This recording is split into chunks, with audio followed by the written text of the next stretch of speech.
Днес ви взимам с мен в ателието ми, за да ви покажа за целият процес по подготовката на последната ми колекция Midnight Fox. Ще ви покажа всичко, което влиза като работа, преди вие да видите финалния продукт в сайта. Както знаете, сама си печатам тениските на ситото и въобще всичко, което мога да направя сама, го правя сама.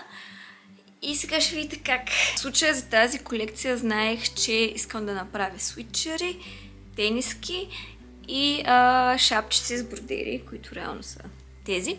На първо време си правя дизайните, като в случая този път си работех с графичен дизайнер, който малко ми помогна да приведа илюстрацията си в вид, който е малко подходящ за дизайн на тениска. Както знаете, ето това си е финалният дизайн. Аз като цяло бях нарисувала елементите, лисицата, тук растеница, неща. Си ги бях нарисувала, бях си избрала шрифта, надписа и горе-долу как да е разположено всичко.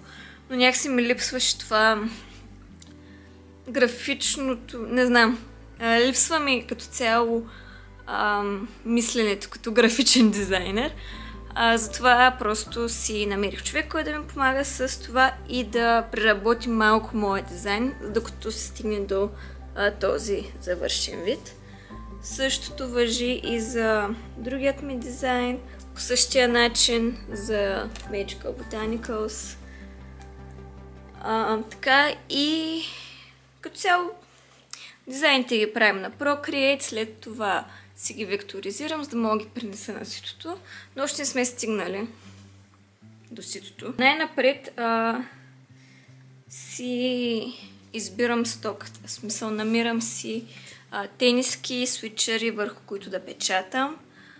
Знам, ползвам си едни определени като марка и винаги взимам от тях, понеже те са най-добри като качество, в смисъл не стават на топчета, трайни са и цяло материята е хубава, доста по-скъпички са от всички останали и като цяло правя значително по-малко печалба от продуктите, отколкото бих могла, но някакси искам качеството да е на ниво и хората да знаят, че като си купят от мене дреха, че ще е с добро качество. След като съм си избрала тениските и свитчерите, си тегля картинки или на тях или на някакви подобни, за да се наложи дизайните отгоре и да планирам.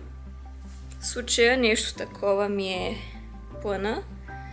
Виждате, тук са двата свитчера, които бях избрала. В крайна сметка червения свитчер го направих с лисичия дизайн, а не с Magical Botanicals. С него го направих на бордо тениска.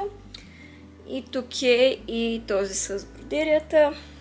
Шапчицата вече имам снимана, понеже като си взех машината, тествах на тестови шапчици. Тук си имах и още един дизайн, който да тества.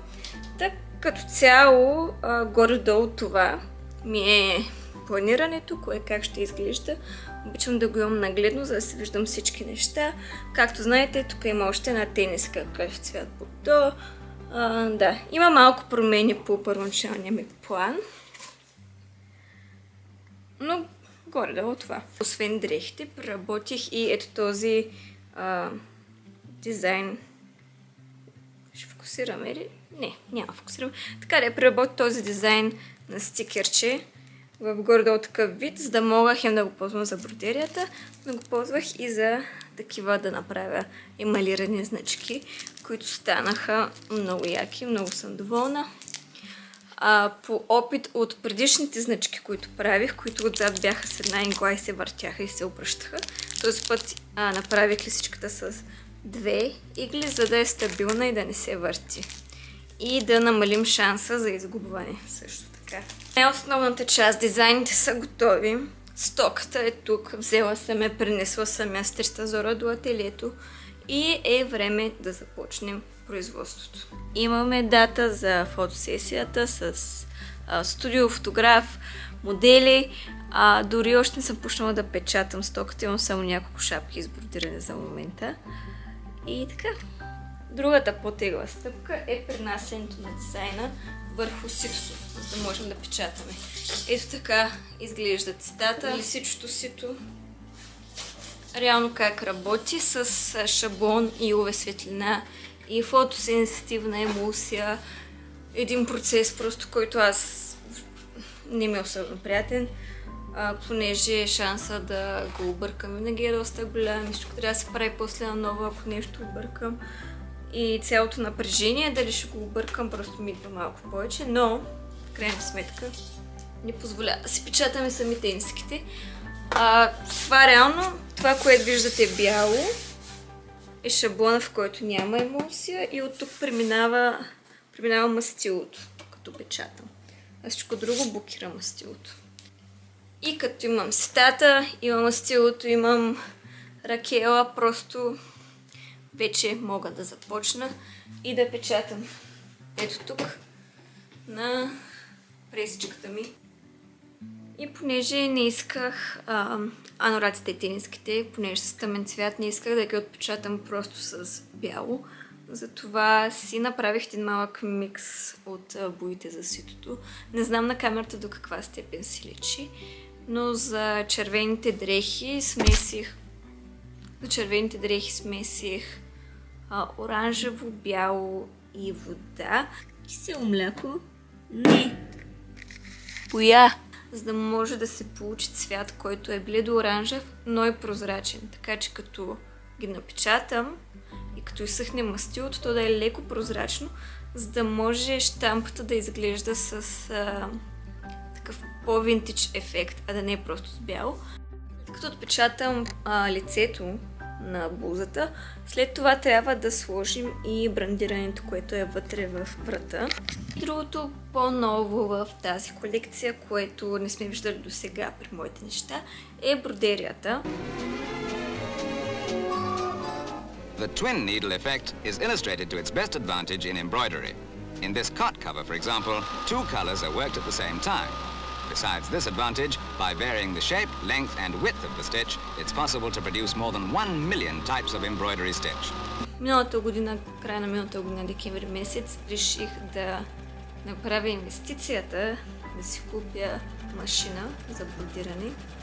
Имаше learning curve, който отне време. След това, след като си измислих дизайните, почнах да си правя едни такива тежчета върху филц.